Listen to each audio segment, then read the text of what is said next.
Hello everyone, welcome back again on Back to Physics. Today we are continuing our chapter for class 10th, which is Human Eye and Colorful World. Under that chapter, we have already studied the two phenomena based on atmospheric refraction, and our next phenomena is why planets do not twinkle. आज हम atmospheric refraction का third phenomena planets do not twinkle पढ़ेंगे। ठीक है, दो phenomena से पहले हम पढ़ चुके हैं, जिनमें से जो कि क्या क्या है। Number one is twinkling of stars, वो हम पढ़ चुके हैं, और दूसरा है advanced sunrise and delayed sunset, वो भी हम पढ़ चुके हैं। ठीक है, स्टार्स ट्विंकल क्यों करते हैं हम ये जान चुके हैं, और साथ ही साथ सनराइज जो है एडवांस क्यों होता है, और डिलेड सनसेट का कारण क्या होता है। वो दोनों फिनोमिनाज क्या थे, एटमॉस्फेरिक रिफ्रैक्शन के फिनोमिनाज थे, दोनों एटमॉस्फेरिक रिफ्रैक्शन पे डिपेंड थे। तीसरा फिनोमिना जो हम पढ़ रहे हैं, this is also based on atmospheric refraction.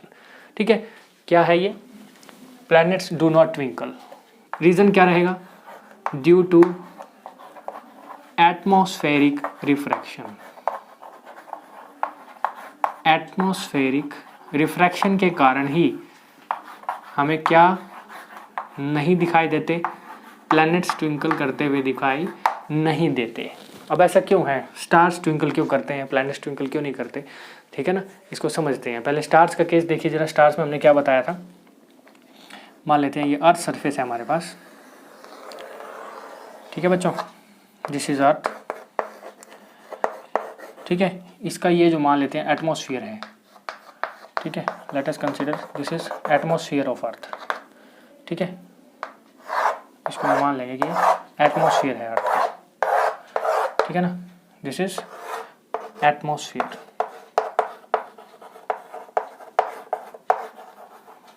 Of earth. अब समझिए जरा, आउटर स्पेस में क्या है, आउटर स्पेस में रेयर मीडियम है। क्या है, रेयर मीडियम है। और यहाँ पे मीडियम कैसा है, क्योंकि यहाँ पे गैसेस प्रेजेंट है, तो यहाँ पे मीडियम कैसा है, डेंसर मीडियम है ना, डेंसर। तो लाइट जब एक स्टार से आएगी, मान लेते हैं ये स्टार है। ठीक है, ये स्टार से कोई लाइट आ रही है, स्टार से आने वाली लाइट जब तक एटमॉस्फेयर में एंटर नहीं होगी तब तक तो स्ट्रेट ट्रैवल करेगी, लेकिन जैसे ही वो एटमॉस्फेयर में एंटर करेगी तब वो क्या होगी, रिफ्रैक्टिव इंडेक्स बढ़ेगा। रिफ्रैक्टिव इंडेक्स बढ़ने से स्पीड ऑफ लाइट कम होगी। स्पीड ऑफ लाइट कम होने के साथ साथ अगर हम नॉर्मल ड्रॉ करके देखें तो वो बेंड होगी। किस तरफ बेंड होगी, बेंड टुवर्ड्स नॉर्मल। फिर थोड़ा और आगे चलेगी। ठीक है, थोड़ा और आगे चलेगी, फिर बेंड होगी। ठीक है, फिर थोड़ा और आगे चलेगी, फिर बेंड होगी। फिर थोड़ा और आगे चलेगी, फिर बेंड होगी। क्यों हो रही bend, due to change in refractive index of the denser medium. अब अर्थ के एटमॉस्फेयर में अलग अलग जगह पे अलग अलग टेम्परेचर है ड्यू टू गैसेस, तो उन टेम्परेचर की वजह से, चेंजिंग टेम्परेचर की वजह से रिफ्रैक्टिव इंडेक्स चेंज हो रहा है। दैट मीन्स ऐसे भी कह सकते हैं आप कि रिफ्रैक्टिव इंडेक्स एल्टीट्यूड कम होने से चेंज हो रहा है, यही हमने पढ़ा था। तो ऐसा ना हो करके, मतलब पर्सन जो यहाँ पे खड़ा हुआ है, मान लेते हैं हम यहाँ पे एक आई बना रहे हैं। ठीक है, ठीक है, इस पर्सन को यहाँ से देखने पर पोजीशन उसकी दिखाई देगी यहाँ, कहाँ, यहाँ कहीं। ठीक है, स्टार की पोजीशन। लेकिन एक्चुअल में वो कहाँ है, कर्व पाथ को फॉलो करता हुआ एक्चुअल में वो यहाँ है। ठीक है ना, this is actual position, real position. लेकिन दिखाई कहाँ दे रहा था, वो एपरेंट पोजीशन पे दिखाई देगा हमें, apparent. This is apparent position, apparent position. ठीक है बच्चों, ऐसे ही कुछ था प्लैनेट्स, जो हम स्टार्स की कंडीशन को पढ़ रहे थे, ऐसे ही कुछ था जिसमें हमारे पास स्टार्स ट्विंकल करते हुए नजर आते हैं। क्यों आते हैं, क्योंकि एक सेकंड में वो यहाँ है। ठीक है, दूसरे सेकंड में रिफ्रैक्टिव इंडेक्स यहाँ से चेंज हो गया है, दूसरे सेकंड में रिफ्रैक्टिव इंडेक्स चेंज हो गया है, तो अब लाइट इस रास्ते से ना आकर के इस रास्ते से आएगी, सेकंड रास्ते को फॉलो करेगी। अब वो यहाँ, लेकिन जो पर्सन है उसको वो कहाँ दिखाई देगी, थोड़ा सा शिफ्ट हो जाएगा, कहीं यहाँ दिखाई देगा। ठीक है ना, इसकी तरफ से आ रही है। फिर मान लो अगले सेकंड के बाद फिर रिफ्रैक्टिव इंडेक्स चेंज हो गया, क्योंकि जो टेम्परेचर है वो चेंज हो गया अर्थ के एटमॉस्फेयर का। रिफ्रैक्टिव इंडेक्स चेंज हुआ तो मान लेते हैं कि लाइट रे फिर यहाँ से आई, मान लो जो कर्व पाथ की फॉलो किया उसने, वो ये वाला फॉलो किया। ठीक है ना, और फिर कहाँ से लगेगा कि ये जो आ रही है वो यहाँ से आ रही है, इसको लगेगा कि स्टार यहाँ पे है। ठीक है ना। हर टाइम पे रिफ्रैक्टिव इंडेक्स चेंज हो रहा है, रिफ्रैक्टिव इंडेक्स चेंज होने के बाद पोजीशन चेंज हो रही है। किसकी पोजीशन? लाइट रे की, ठीक है ना, पाथ चेंज हो रहा है उसका। तो इसलिए जो है स्टार जो है ऐसे लगेगा कि एक बार यहाँ है, अगले सेकंड में लगेगा यहाँ है, अगले सेकंड में लगेगा यहाँ पे। लेकिन स्टार हमें क्या करता हो, इसलिए हमें स्टार क्या करता हुआ दिखाई देगा कि वो ट्विंकल कर रहा है, पोजीशन चेंज कर रहा है, वो थोड़ी थोड़ी स्लाइटली डिफरेंट, थोड़ी थोड़ी पोजीशन चेंज कर रहा है, ठीक है ना। क्योंकि लाइट रे पोजीशन चेंज कर रही है, थोड़ी थोड़ी लाइट चेंज हो रही है, तो थोड़ी थोड़ी पोजीशन चेंज हो रही है। पोजीशन चेंज होने के साथ ऐसा लगेगा कि मैं स्टार ट्विंकल कर रहा है। अब ऐसा है कि स्टार ट्विंकल कर रहा है, लेकिन क्वेश्चन हमारा ये है कि प्लैनेट्स क्यों नहीं ट्विंकल करते। प्लैनेट्स भी तो जो है स्पेस में है, ठीक है ना, जैसे स्टार्स हैं। तो उसका रीज़न सुनिए ज़रा। एक प्लैनेट है, प्लैनेट्स का जो डिस्टेंस होता है एज कंपैरिजन टू स्टार बहुत कम होता है, ठीक है। मान लेते हैं ये कोई प्लैनेट है, ठीक है, दिस इज अ प्लैनेट, कोई प्लैनेट है। ये प्लैनेट का डिस्टेंस स्टार के डिस्टेंस के कंपैरिजन बहुत कम होता है। प्लैनेट यहाँ पे है एक टाइम पे, इसकी तरफ से लाइट रे आ रही है, ठीक है ना, बेंड होती हुई नजर आ रही है हमें, ठीक है ना। एक्चुअल पोजीशन इसकी कहीं और होगी, लेकिन शिफ्ट ये पता कितना होगा, शिफ्ट बड़ा ही थोड़ा होगा, कम होगा, क्योंकि साइज बड़ा है, लेकिन इसके अंदर शिफ्टिंग बड़ी कम होगी। उसके अंदर शिफ्टिंग देखो कितनी ज़्यादा थी, इसके अंदर शिफ्टिंग इतनी सी होगी बस। देखो इतना बहुत ही, मतलब ये जो लाइन दिख रही है सिर्फ इतना स्पेस है जो शिफ्ट होगा इसका। कब? कुछ सेकंड के बाद, फिर दूसरे सेकंड में थोड़ा और हो सकता है, थोड़ा हो सकता है, लेकिन शिफ्टिंग बहुत कम होगी, ठीक है ना। ये भी प्लैनेट ही है, ठीक है, यानी शिफ्टिंग इतनी कम होगी कि वो नोटिसेबल नहीं होगी। Shifting is not noticeable in case of planets. और अगर वो नोटिसेबल ही नहीं है तो वो क्या वो ट्विंकल करेंगे? नहीं, दे विल नॉट ट्विंकल, ठीक है बच्चों, समझ में आई ये बात।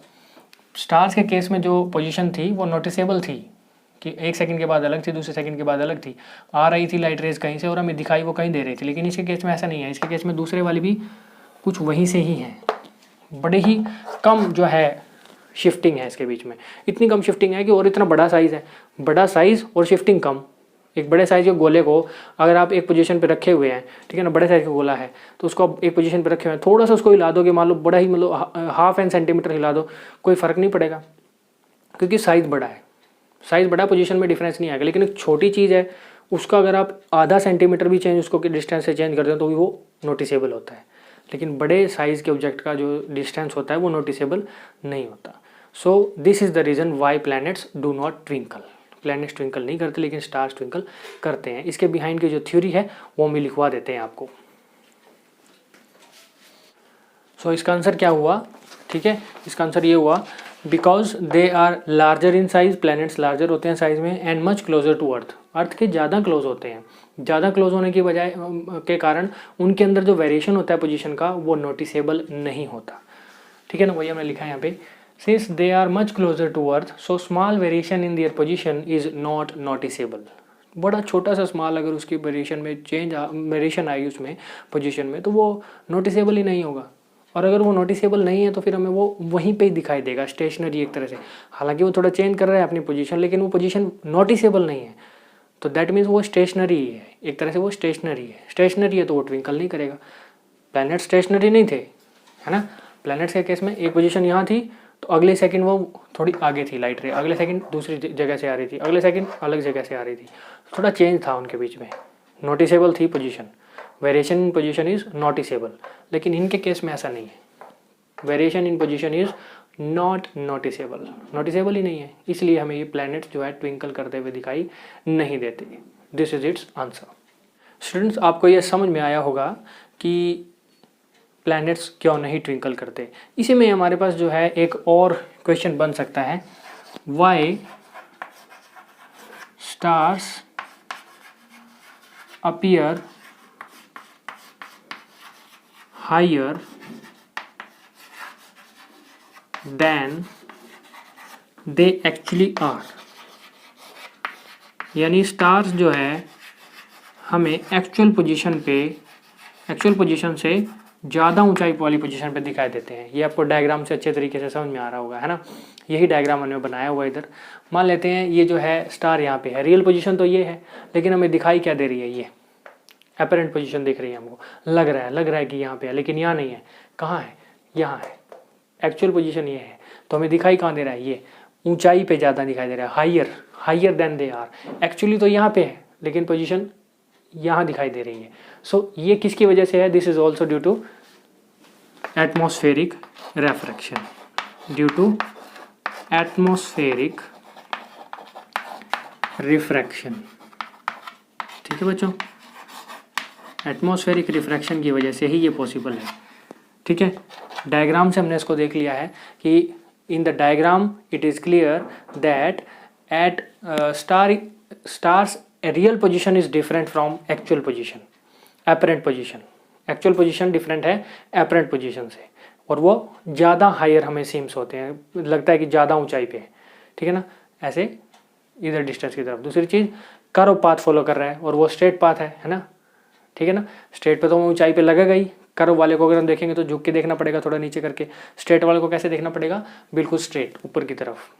ठीक है ना, तो ऐसा लगता है कि वो ऊंचाई पे है, बिल्कुल higher than they actually are. Actual में वो वहाँ नहीं है, एक्चुअल में वो वहाँ नहीं है जहाँ हम देख रहे हैं, वो कर्व पाथ फॉलो करके नीचे है, नीचे की तरफ, लेकिन वो वहाँ दिखाई नहीं दे रहे। क्यों नहीं दिखाई दे रहे? Due to atmospheric refraction.